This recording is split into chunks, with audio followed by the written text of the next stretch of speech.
The German ARD radio correspondent and television employee Karl Brugger, who was a specialist in Native American affairs. He lived as a freelance ARD employee in South America, although by the freelance, I guess he was financed by those who, you know who. He lived there from 1974 onwards. In 1976, he wrote a book in German called The Chronicle of Akakor. Akakor. He reports exclusively on a undiscovered Native American tribe in South America, which is called the Uga Mongulala, who lived in seclusion in the headwaters of the Amazon in the still unexplored forest region back in the day, in the 70s. Mr. Karl Brugger made contact with the then tribal chief. The name of the chief was Tatun Kanara. And the book that this German person wrote is the account of this chief, of what the chief told him when they spoke in the conversation they had.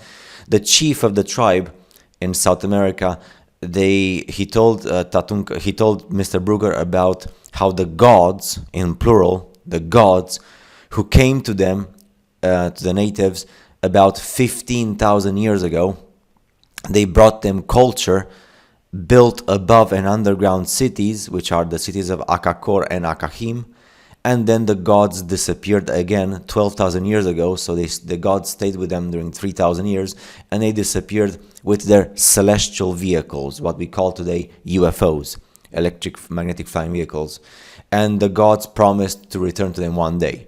This is the account of the chief tribe to the German person. Of course, it doesn't state specifically if the gods were white skin, but most certainly they were. Now, he reported afterwards, incuriously after this story with the gods, also said the contact established with the Germans in 1940 and the 2,000 German soldiers who came to South America to join the tribe between 1941 and 1945. So Mr. Karl Brugger was asked by the chief Tatun Kanara to accompany him to his tribe. So Mr. Brugger, the German, he equipped a small expedition and set off from Manaus, traveling up the Amazon. But he had to abandon the journey halfway through after the boat carrying the equipment and the provisions and the film cameras got destroyed. So then Mr. Brugger was reliant only on the conversations he had with Tatun Kanara to write his book.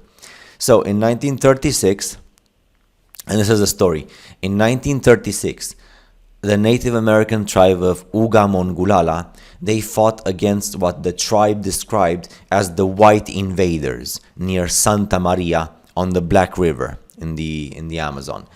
Now, the tribe won and captured, among others, a German nurse named Reina, who was working there as a missionary, typical for those days, as a missionary with the purpose of spreading the Judeo-Christian beliefs, right, in South America. The chief of the tribe at that time, in 1936, fell in love with this German nurse called Reina. They married, and in 1937, their son was born. Their son was Tatun Kanara, who afterwards, later on, became the chief, who spoke with Mr. Brugger. So Tatun Kanara was born in 1937, 40 years before he spoke with Mr. Brugger. Now, as the tribe in Native America, according to what the tribe chief said, came under increasing pressure and the discovery of their territories, who until then were unknown for the white people, the white people discovered their territories. So what Reina, the German nurse, did, she decided in 1940 to travel from South America to Germany, to Berlin, directly into the Reich government of that time, and if possible, to ask for help. So once Reina, the German nurse, got to Germany in 1940, she was granted an audience in the German Reich, and her pleas were heard. She described, the German nurse described the situation of the tribe, and finally succeeded in getting 3 high-ranking officials, German officials from Germany, of the government, to accompany her back to South America, to her tribe in the South American jungle. And then Tatun Kanara, the chief, says, This was the life of my people when the High Council of our tribe concluded the alliance with the German leaders. The German leaders promised the tribe of Uga Mongulala the same powerful weapons as those possessed by the white barbarians. The white barbarians is the term that the tribe was using for the white people who were invading the jungle. The German, then Tatuganara goes saying, 2,000 soldiers were to show them how to use the weapons. Their task was also to build strong fortresses and acquire new farmland. However, the crucial part of the treaty between the High Council of the tribe and the Germans concerned a war planned for 1944, according to the white barbarians. So the white barbarians of South America were trying to push further away the tribe. Now, the Allies, the Germans, wanted to land on the coast of Brazil and occupy all the major cities. The warriors of the tribe of Uga Mongulala would support the campaign by raiding the settlements of the white barbarians in the interior, so of the other white people.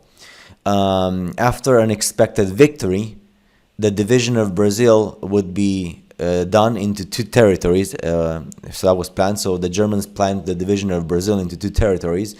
Now the German soldiers would claim the coastal provinces, and the tribe of the Uga Mongulala were content with the land along the Great River inside, which the gods had given them 12,000 years ago, according to their tribe accounts.